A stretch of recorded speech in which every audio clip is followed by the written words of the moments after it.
ะของนี่เป็นเก๊กเดี๋ยวเอามาเป็นเก๊กสบายดีครัวพอเสียนเด้ดูอยู่บ้านไหนเมื่อไรดูเองที่ซื้อมาพิจินดาได้เลยจะมาทรงสามหนาข้างสีเหลืองโคเดิร์นแต่ว่าโคกินอาหารทางขาไก่น้อยแม่กำลังคิดว่าโคไปขายงานบอลก็ได้เด้อไปดูมาก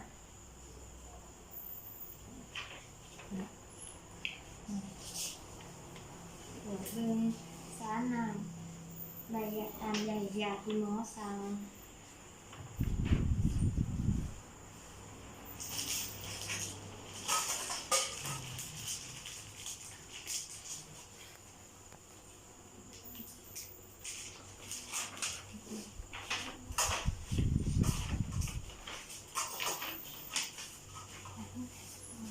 มันก็แบบนี้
แบบนี้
เดี๋ยวรายการอันนี้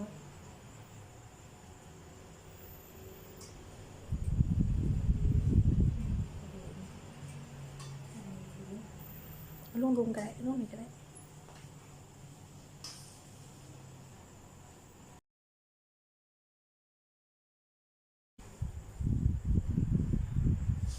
ขึ้นในอากาศจนกว่าอากาศจะไม่แรงขึ้น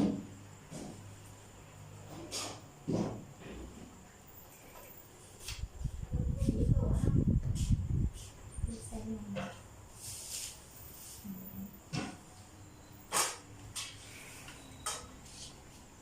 กินแล้วตัวนี้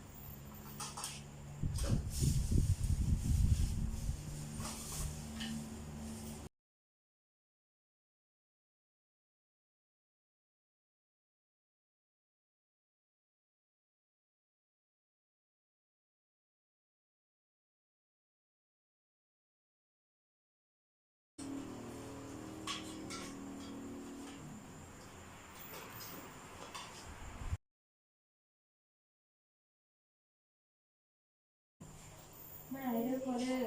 ให้เขาทำงานมาแล้วก็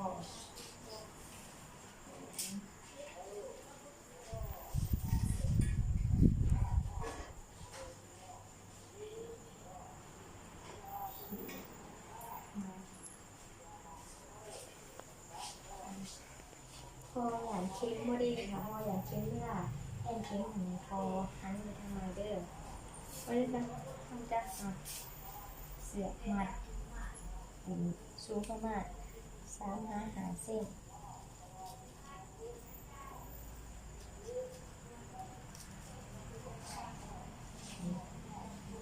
เซ็ตบริเวณที่จะซักตัวซ้ำดีจุ่มเรา20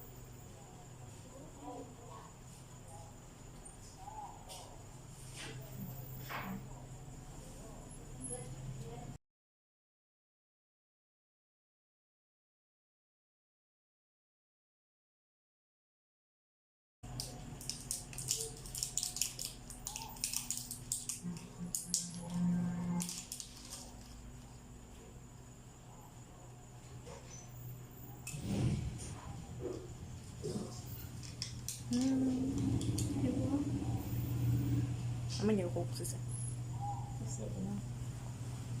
เสร็จแล้ว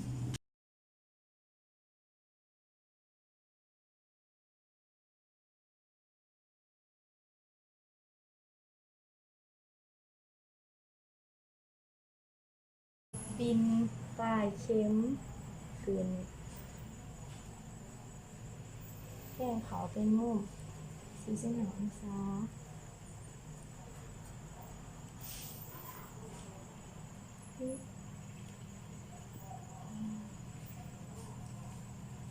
พอจะเอาเข็มออกถ้าดึงออกนี่เดี๋ยวมีเดือดออกนี่ว่าเข็มเขาถือเส้นเลือดคือจะคมปลายเข็มไหลบ่ให้เลือดไหลเดี๋ยวใส่ยา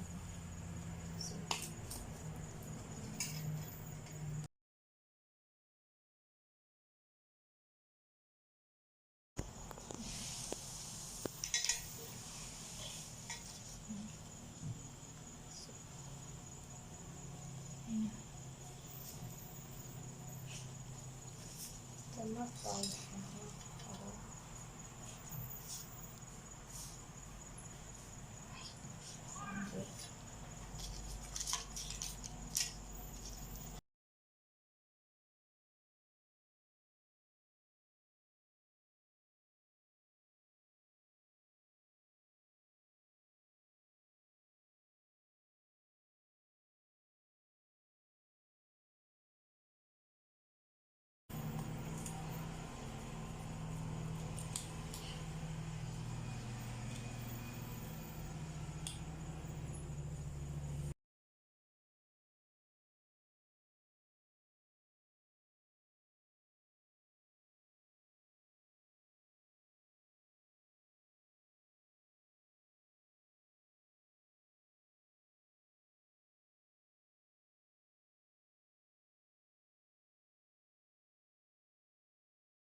แต่แล้วเขาจะเมื่อกี้สลา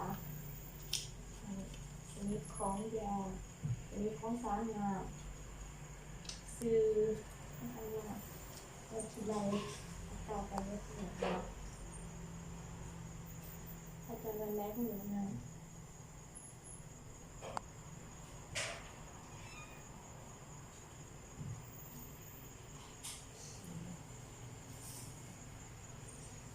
ใหญ่ด้วยพอรู้เขาว่าพอมีอาการเมื่อยด้วยว่าพอสบายไม่ได้เห็นใครบอกแพทย์คือนี่เด้อคือมาถามนี่เด้อก็ต้องเกรงใจเด้อขอบใจ